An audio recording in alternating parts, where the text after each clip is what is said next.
Hi guys, आपका एक बार फिर से स्वागत है हमारे चैनल अमेज ज्ञान में। आज के इस वीडियो में मैं आपको बताने वाली हूँ नीट काउंसलिंग प्रोसेस के बारे में। फ्रेंड्स, इस वीडियो में आपको फुल इन्फॉर्मेशन मिलने वाली है कि कैसे आप रजिस्ट्रेशन कर सकते हैं नीट काउंसलिंग प्रोसीजर के लिए और आपको कितनी फी देनी होगी रजिस्ट्रेशन के लिए, और साथ साथ आपको चॉइस फिलिंग और लॉकिंग कैसे करना है, सीट अलॉट कैसे होती है, और साथ साथ आपको जब कॉलेज में रिपोर्ट करना पड़ेगा, आपको सीट अलॉट हो जाए उसके बाद जब आपको कॉलेज जाना पड़ेगा तो उसके लिए कितने दिन दिए जाते हैं और कौन कौन से डॉक्यूमेंट रिक्वायर्ड होते हैं, ये सारी इंफॉर्मेशन आपको एक ही वीडियो में मिलने वाली है। अगर आप इस यूजफुल इन्फॉर्मेशन को मिस नहीं करना चाहते तो वीडियो को लास्ट तक देखते रहिए। सबसे पहले हम बात करने वाले हैं कि नीट काउंसलिंग प्रोसीजर के लिए आपको कौन कौन से स्टेप्स फॉलो करने पड़ेंगे। नीट काउंसलिंग के लिए आपको 5 स्टेप फॉलो करने पड़ेंगे। सबसे पहला स्टेप है रजिस्ट्रेशन, जिसमें आपको अपनी सारी इंपॉर्टेंट इन्फॉर्मेशन भरनी पड़ेगी और फाइनल रजिस्ट्रेशन करना होगा। सेकंड है फी पेमेंट, जब आपको अपनी फी पे करनी होगी कैटेगरी वाइज। थर्ड है चॉइस फिलिंग और लॉकिंग, जिसमें आप अपने कॉलेजेस को चुनेंगे और फाइनल लॉक कर देंगे उन्हें। फोर्थ है सीट अलॉटमेंट, जिसमें आपको सीट अलॉट होगी। और फिफ्थ है रिपोर्टिंग, जब आपको फाइनल जो डेट आपको दी जाएगी उस डेट पे जाके कॉलेज में अपना एडमिशन प्रोसेस कंप्लीट करना होगा। तो अब हम बात कर लेते हैं कि सबसे पहले आपको क्या करना है। सबसे पहले आपको ऑनलाइन मेडिकल काउंसलिंग की जो साइट है mcc.nic.in, इस पर जाना है। वहाँ पे आपको मिलेगा यूजी काउंसलिंग का एक ऑप्शन, उस पर क्लिक करना है और वहाँ पे आपको कुछ इन्फॉर्मेशंस भरनी पड़ेंगी, जैसे कि आपका roll number, date of birth और सिक्योरिटी पिन, और आपको फिर उसे सबमिट करना पड़ेगा। और आप याद रखें, आप जो भी इंफॉर्मेशन भरें वो आपके एडमिट कार्ड से मैच होनी चाहिए, क्योंकि सेम इंफॉर्मेशन ही आपको उसमें भरनी है। और आपका मोबाइल नंबर जो आपने डाला है वो वैलिड होना चाहिए, क्योंकि उस पर ओटीपी आता है जो आपको सबमिट करने के टाइम पे चाहिए होगा। अब हम बात कर लेते हैं फी पेमेंट की। सबसे पहले हम बात कर लेते हैं कैटेगरी वाइज फी पेमेंट कितनी होती है, और साथ ही साथ रिफंडेबल और नॉन रिफंडेबल फी कौन सी होती हैं। सबसे पहले मैं बात करूंगी नॉन रिफंडेबल फी। ये वो फी है जो आप रजिस्ट्रेशन के लिए देते हैं, तो ये फी आपको वापस नहीं मिलती। काउंसलिंग 50% ऑल इंडिया कोटा और सेंट्रल यूनिवर्सिटी के लिए जब होती है तो उसमें जर्नल की जो फी होती है वो 1000 रुपीज़ होती है, और SC ST OBC और PWD वाले स्टूडेंट्स के लिए उसकी फ़ी 500 रुपीज़ होती है। और अगर आप डीम्ड यूनिवर्सिटी के लिए कर रहे हैं तो आपको 5000 रुपीज़ देने होंगे, चाहे आप किसी भी कैटेगरी से बिलोंग करते हों।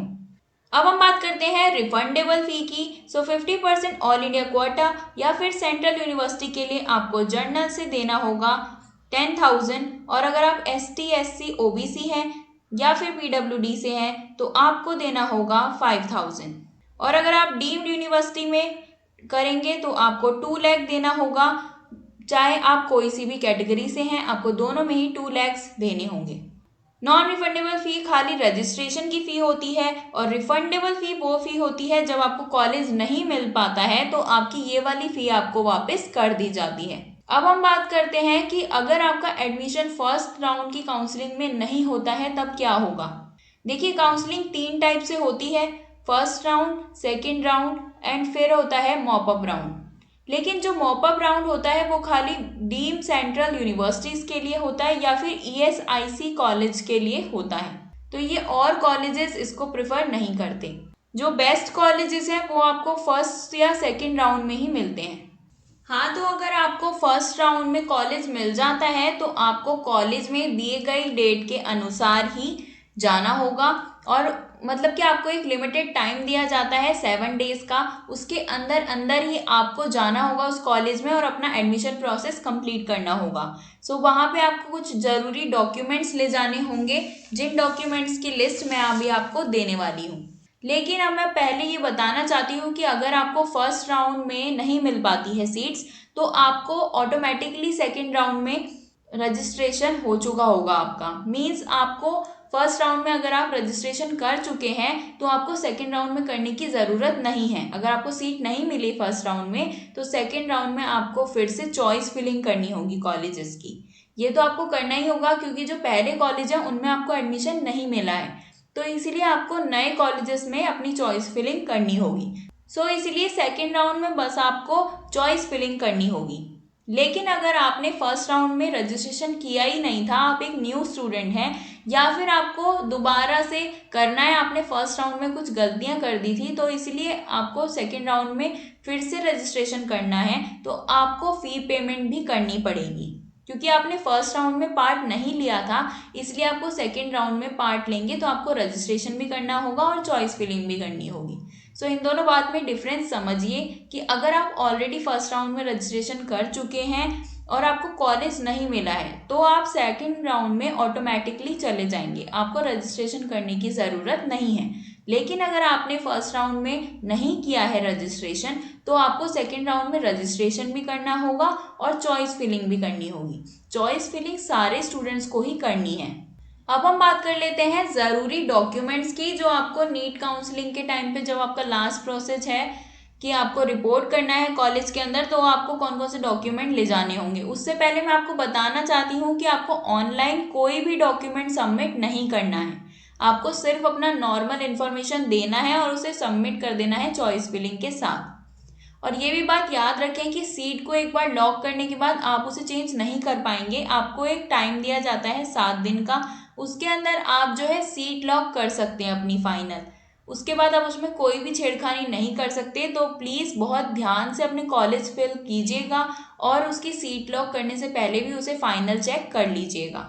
अब हम बात कर लेते हैं ज़रूरी डॉक्यूमेंट्स की, जो आपको हार्ड कॉपी लेके जानी है आपके जो कॉलेज पे जब आप रिपोर्ट करेंगे तब। आपको ये कोई भी चीज़ ऑनलाइन सबमिट नहीं करनी है। सो सबसे पहली चीज़ जो आपको लेके जानी है कॉलेज में वो है क्लास 10th की मार्कशीट। सेकंड जो चीज़ है वो है क्लास 12th की मार्कशीट।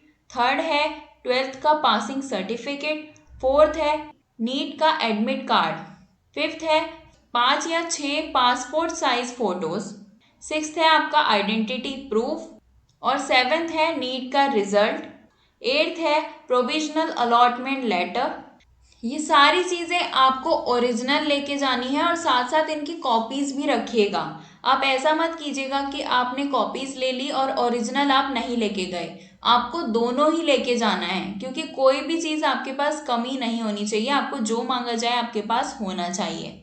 सो फ्रेंड्स, यही था पूरा नीट काउंसलिंग का प्रोसेस। अगर आपको वीडियो अच्छा लगा है तो प्लीज़ वीडियो को लाइक ज़रूर कीजिए, और अगर आप ऐसी ही यूज़फुल इन्फॉर्मेशंस की वीडियो हमेशा देखते रहना चाहते हैं तो हमारे चैनल अमेज ज्ञान को सब्सक्राइब करके उसके बगल में दिए गए बेल नोटिफिकेशन पे ज़रूर क्लिक कीजिए, क्योंकि उस पर क्लिक करने से ही आपको हमारी लेटेस्ट वीडियोज़ की नोटिफिकेशन मिलती है। अगर आपको वीडियो से रिलेटेड कोई भी क्वेश्चन या क्वेरी है तो आप नीचे दिए गए कमेंट बॉक्स में हमसे पूछ सकते हैं। हम आपके क्वेश्चंस का ज़रूर रिप्लाई करेंगे। इस वीडियो को शेयर कीजिए अपने फ्रेंड्स के साथ। And finally, thanks for watching.